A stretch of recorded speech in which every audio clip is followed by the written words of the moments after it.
Hey, what's up, everybody? It's Valar. Hope you are doing awesome. Thank you so much for all the support. Keep showing it. I really appreciate it. Like and subscribe. But anyway, what we're going to do today is just review a couple things going on in the game because today's a whole lot of stuff that they actually threw at us. And the really cool thing is it's almost all free-to-play friendly. This patch, to me, feels like really the first patch that they've done that is actually really just a player patch because it's mostly quality of life stuff. So that's actually really cool. And this just came out in the game. I kind of had the suspicion just based off the picture this was going to be. If you saw Stu Gaming's video, he posted the data mine that anyway it was 4 Drakes. But I really felt like when they were teasing this on Twitter or Facebook or whatever the heck they were teasing it on, it was all about Skull Swords. So it is, you just need to farm up a whole bunch of Skull Swords, which is completely free to do. I'm actually just going to run my 100 auto battles on that stage and hopefully get enough Skull Swords. That's a lot of Skull Swords, actually. Probably like 16 of them. I don't know if that's going to happen, actually. Maybe it takes a couple days to get that many Skull Swords. But anyway, so this is actually pretty cool. And to me, his stats are absolutely insane. The Lizardman fusion that we have here. So, and before I get too far into it, I do want to let you know, I'm following up on a Lord Champfort video because he got buffed today. I haven't been able to test him in Clam Boss yet, and I still want to tweak a little bit of gear. Because so far, I'm a little bit underwhelmed. But anyway, I feel like if I switch some gear around, I might be able to actually get him to do some stuff. And then I want to show him against Void Clam Boss, too. So my video tomorrow will be on Lord Champfort follow-up. But today is just kind of going over the patch and also the fusion. So anyway, the Skull Lord Var-Gall. Skull Lord Var-Gall. He's defense-based. He seems actually like... I mean, he's going to be pretty easy to get. So that part is great. He doesn't seem completely useless. He's like most fusions. It's kind of like, feels like some niche use. Like he's not super great, but he's also not bad, right? He's kind of a mid-packer. Mid-level, mid-tier, legendary. But all you need to do is farm up a whole bunch of Skull Scorns to get yourself 4 Drakes, and you can fuse the guy, and then the fusion, watch when it starts. It starts at the same time around the world, or in-game time for everybody. So... make sure you plan accordingly. Check the fusion window to see exactly when it actually is there. And then we'll look at what he actually does, too. So he is a lizard man. Right here. Skull Lord Var-Gall. He actually looks like just a bigger version of Skull Sword with a cooler head, actually. That's kind of, I think, what they were going for because he's like the god of all the Skull Swords, I'm guessing. Wow, 3 reviews there? Holy cow. Whoever's reviewing this guy loves the guy. He must hit like a truck if people are reviewing him like that. All 5s, it's only 3, so you can't really depend on that. But he must just hit insane is what I'm thinking. So 27,000 base HP. I don't know. That just seems bananas to me. But that's that's good. Some attack type champions, it's hard to even get to 27,000 HP like a Cold Heart or something. But he's defense-based. 1,100 attack, which is actually not bad for a defense-based, but it's pointless anyway. His skills aren't going to scale off of that. But defense 1,300, that's really high too. His base speed 107, really high. And resist 90, accuracy 70. So his base stats are really good. Really good. Oh, and actually they did announce and tell us we're going to get some quarantine gift tomorrow. So I'm imagining they're going to give us a whole bunch of energy. Maybe some shards or something is what I'm hoping. Probably a Clam Boss key, I would guess, too. So once this goes live, we'll actually get a whole bunch of extra freebies. That's everybody in the game will get that, which is pretty cool. Maybe 2,000 energy like the other time. So hopefully you can do some overnight farming or get some gear, farm up somebody's masteries. I think that's what I did last time. I just use it to farm a character's masteries on. Anyway, so here's what he does. He does a 2-hitter, fills his turn meter by 5% on each hit, and then a 30% chance to repeat the skill, and he places a heal reduction if he repeats the skill. So Fire Knight, he's good.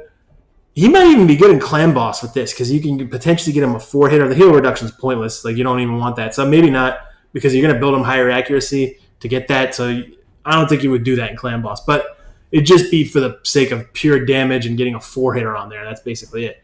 But it also places Strengthen on himself for 2 turns on a 2-turn cooldown if you book it actually too. So he permanently has a Strengthen buff on him if you book him.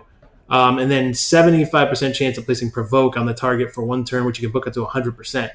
So he can, lock down someone, but only single target.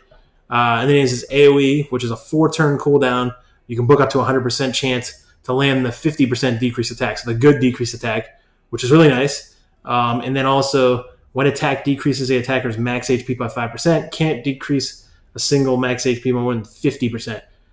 I don't know how many times. I mean, you have to be hit 10 times for that to happen. Maybe he's going to be so tanky that these battles will be really, really drawn out. Because if he is based off defense, he's really high HP. This guy is just meant to be a super tank, like actually more of a bruiser type. I'm feeling like he's actually going to do a lot of damage, but also be able to take a lot of damage. It doesn't work against bosses. 50% chance of placing True Fear debuff on targets whose max HP has been decreased by 20% or more. And then he's got this thing with Skull Sworn, which is 50% HP and 50% turn meter at the start of each turn on the Skull Sworn, only on one of them. But he revives the Skull Sworn if it dies. And Skull Sworn actually doesn't look that terrible. So, I mean, I feel like I actually kind of want to just use Skull Sworn.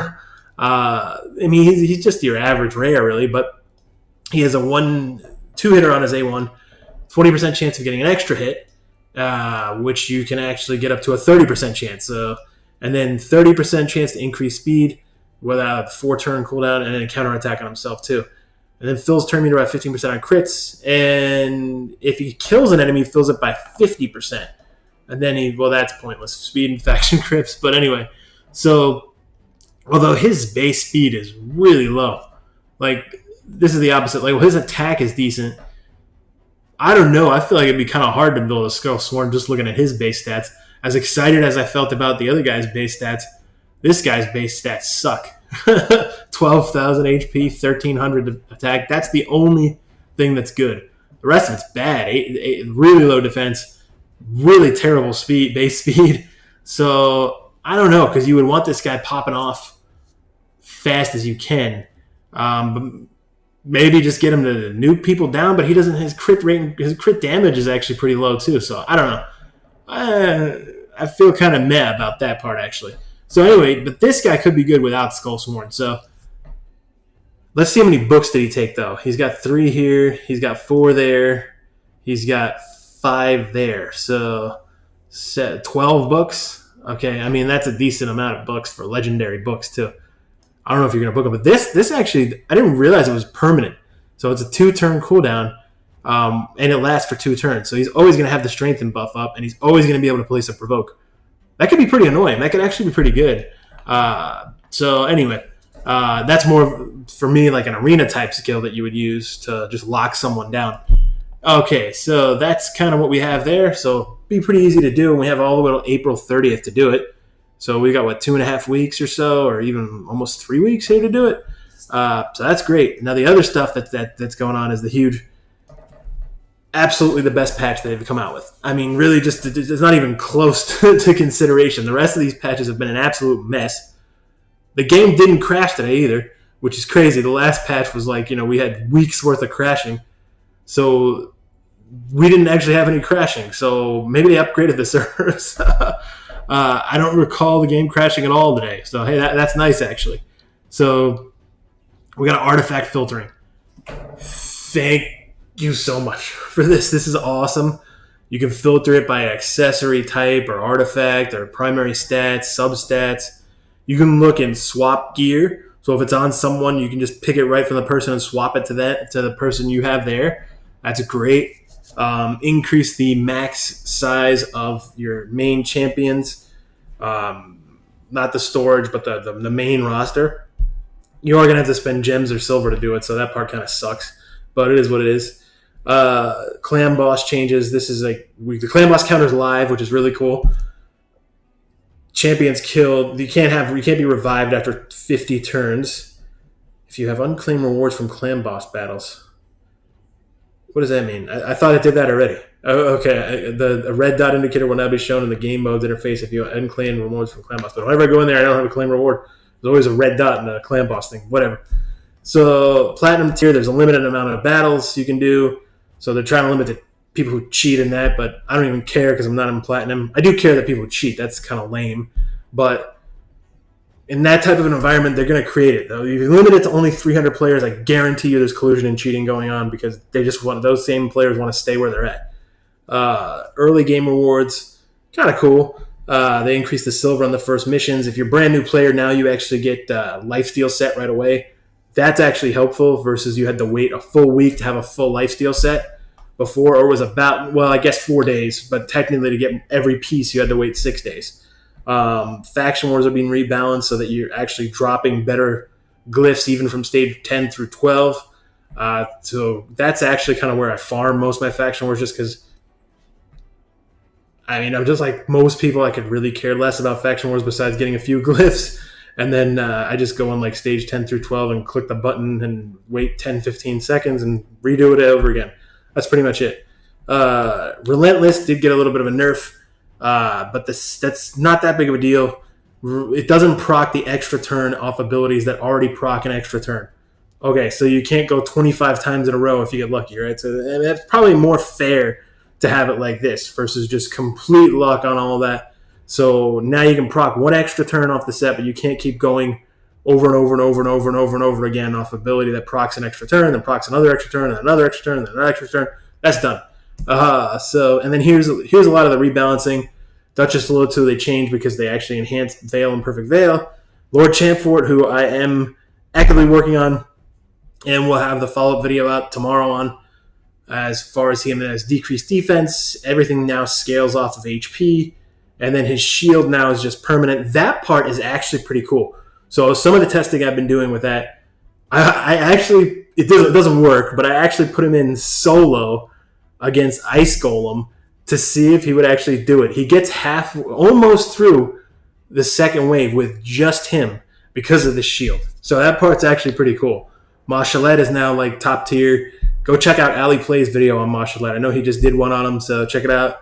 Open Wounds, skill, rework. Okay, that's actually not it. Mordu Macabre. I have Mordu Macabre and I haven't done anything with him. Maybe I'll test him out now. Oathbound actually looks like he's going to be pretty useful with decreased attack. Well, not useful, but you could probably use him in Faction Wars. Ricked off the Bowl that I don't have. Vergus I do have. I may test him out. I actually have War Chief as well. So there's a whole lot of stuff that's getting buffed here. War Chief still doesn't look that good, though. I don't know. I'll test out War Chief a little bit. And then they changed the player version, the NPC version of Champfort in the campaign. No big deal there. This is kind of some cool stuff. Leech now heals the attacker by 18%, up from 10%. So it would be kind of fun to actually run a team that does mostly Leech debuffs, like on Clan Boss, and see if you can do it without any lifesteal. Fear and Veil and Perfect Veil now also increase incoming damage from AoE skills by 7.5% and 15%. So that is actually really good too. Fear and True Fear won't be able to proc off all these masteries before anything that does the extension of their duration on these type of things here. And added some visualization for passives, experiences. Now the fusion. This is actually really cool. So if you have the stuff in your vault that you need for a fusion, it'll actually show up on the fusion with the little red dot. So before it didn't show up if it was stuck in your vault, which was kind of annoying, but now it does. And then, and this is huge. This part's huge, right? So everybody, champions with AoE skills that deal damage will now use those skills against the Ice Golem and his minions on auto.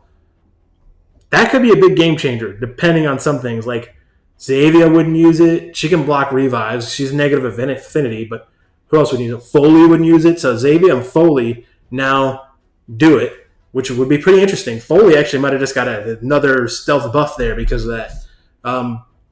Whatever, change the inbox UI, who cares? This is actually cool. The daily limit on the points is actually in the events. And then they did fix Septimus and all that stuff too. So I'll just show you the event thing here real quick, which is kind of cool. And then we'll just call it a video.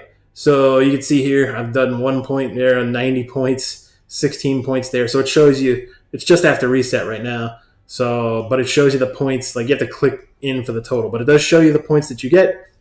That's going to be it for the video. So thank you very much for checking it out. Hopefully you enjoyed it. Leave some comments. Let me know what you think. If you guys have played around with any of the new buffs or anything like that, if you've done some testing, are they garbage still? Do you like them? Are you actually finding some of these champions are pretty good? What do you think about the fusion?